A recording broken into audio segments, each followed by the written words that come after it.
Hello, my name is Rich Howard, owner of Architectural Builder Supply, and this video is to bring you a closer look at the Pemko 136A mill aluminum interlocking threshold.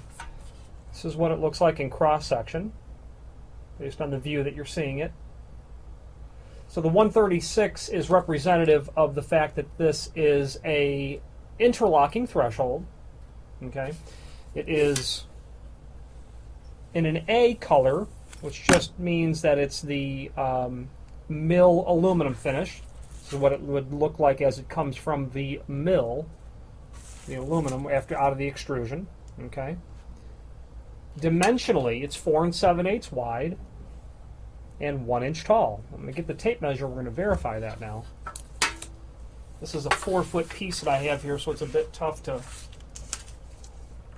wield it around. 4 7/8 appears to be accurate. 1 inch overall height.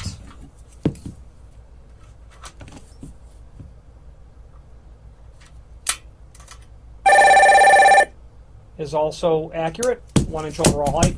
Now, an interlocking threshold is very common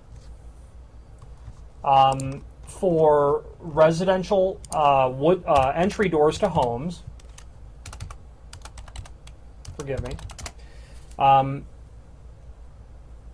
where a very positive seal below the door is what's really the intent. So an interlock works on the principle where you've got this lip portion here. Okay, this would be typically the outside, and I'm going to show you the interlocking aspect of this now.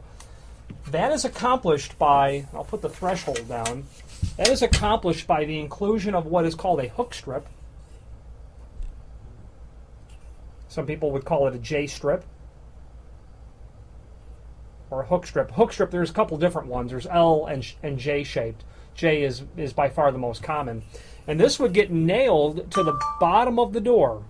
It would be completely concealed. And then what would happen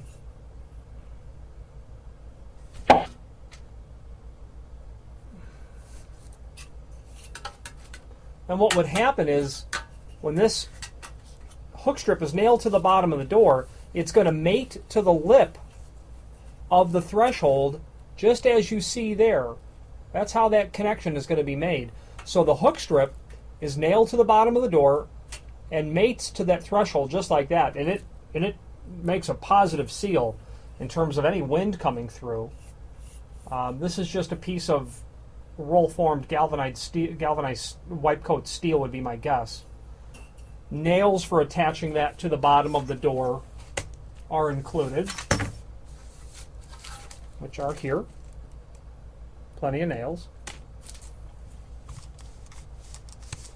And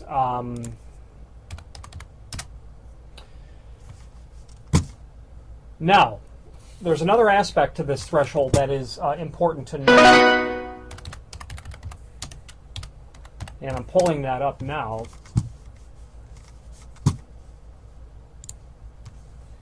The other important aspect of this threshold is there is a design of this water return aspect.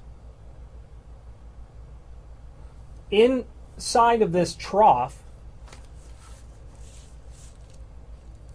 there are what is called weep holes.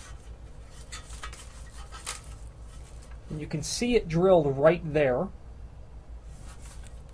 along with a notch in the face of the threshold for a weep hole as well. And there are going to be, there's 2 of them in this threshold, this 4-foot threshold.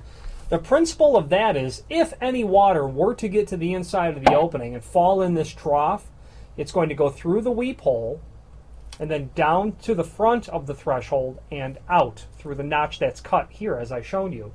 That all relates to the water pan availability of this threshold. You can get a water pan, and a water pan is nothing other than a piece of sheet metal, aluminum, or you can get it in brass as well. Sheet metal that it would install underneath here and act as a raceway, so to speak, for the water to transit to one side or the other. Okay? The idea of the water pan is so that water doesn't collect underneath the threshold.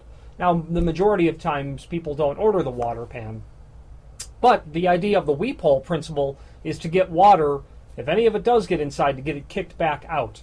So this is a nice concept on a threshold. Very common in residential applications. Absolutely. This is available in several different lengths in the website. It's available in several different colors as well. Includes like a number 10 by probably inch and maybe 2.25 inch screws. And the nails I showed you. It's also available in several different lengths. If you have a need for a custom length, let us know by all means by ordering the next longest piece or pieces. You can see that there's a countersink here and then over here for your holes. If you have need for a custom length, we'll put those countersinks in the proper locations, meaning if you had to take this 48-inch threshold and cut it down to, say, 39-inch for whatever reason, you'd eliminate that countersink. Then the next one's all the way over here. So we'll put those in the proper locations, saving you the effort of having to re-drill that. Just to, keeping the amount of work down that is necessary. So if you have any questions on the Pemko 136A interlocking threshold or any other Pemko product, please feel free to reach out to us. Thank you.